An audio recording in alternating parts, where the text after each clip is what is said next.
অন্তর্বর্তীকালীন সরকারের প্রধান উপদেষ্টা ডক্টর মোহাম্মদ ইউনূস সহ ২৭ জন উপদেষ্টা ও সমমর্যাদা সম্পন্ন ব্যক্তির সম্পদের হিসাব জনসমক্ষে প্রকাশ করা হয়েছে। মঙ্গলবার মন্ত্রিপরিষদ বিভাগ থেকে জারি করা এক প্রজ্ঞাপনে তাদের ৩০ জুন ২০২৪ ও ৩০ জুন ২০২৫ পর্যন্ত স্থাবর ও অস্থাবর সম্পদের তুলনামূলক বিবরণী তুলে ধরা হয়। স্বচ্ছতা ও জবাবদিহি নিশ্চিত করার লক্ষ্যেই এই তথ্য প্রকাশ করা হয়েছে বলে জানিয়েছে কর্তৃপক্ষ।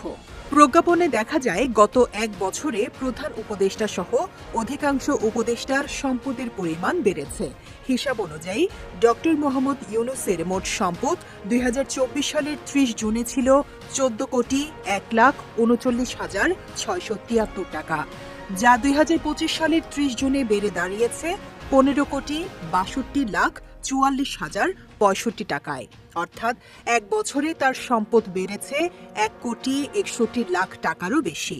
সঞ্চয়পত্র নগদায়ন, আমানতের সুদ ও উত্তরাধিকার সূত্রে প্রাপ্ত শেয়ারের কারণেই এই বৃদ্ধি হয়েছে বলে প্রজ্ঞাপনে উল্লেখ করা হয়েছে।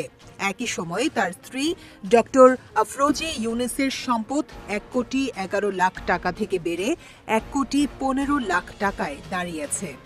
অন্য উপদেষ্টাদের মধ্যে অর্থ উপদেষ্টা ডক্টর সালেউদ্দিন আহমেদের সম্পদ বেড়েছে প্রায় ১৮ লাখ টাকা।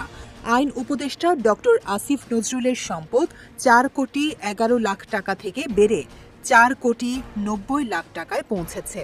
পরিবেশ ও বন উপদেষ্টা সৈয়দ রিজওয়ানা হাসানের সম্পদ বেড়েছে প্রায় ২৮ লাখ টাকা। আর পররাষ্ট্র উপদেষ্টা মোহাম্মদ তৌহিদ হোসেন ও তার স্ত্রীর সম্মিলিত সম্পদ বেড়েছে প্রায় ৫৮ লাখ টাকা। উপদেষ্টাদের মধ্যে বাণিজ্য উপদেষ্টা শেখ বশির উদ্দিনের সম্পদের পরিমাণ সবচেয়ে বেশি। এক বছরে তার সম্পদ ২৫,৪২,০০,০০০ টাকা থেকে বেড়ে ২৬,২,০০,০০০ টাকার বেশি হয়েছে। বিশেষ দূত লুৎফি সিদ্দিকের সম্পদ বেড়ে দাঁড়িয়েছে ১৩,৫৭,০০,০০০ টাকায়, যার বড় অংশ বিদেশে থাকা সম্পদ। তবে ব্যতিক্রম হিসেবে শিল্প উপদেষ্টা আদিলুর রহমান খানের সম্পদ এক বছরে ২৩ লাখ টাকার বেশি কমেছে। ছাত্র প্রতিনিধি হিসেবে আসা দুই তরুণ উপদেষ্টা আসিফ মাহমুদ সজীব ভুঁইয়া ও মোহাম্মদ নাহিদ ইসলামের সম্পদের পরিমাণ তুলনামূলক কম থাকলেও উভয়ের সম্পদই সামান্য বৃদ্ধি পেয়েছে।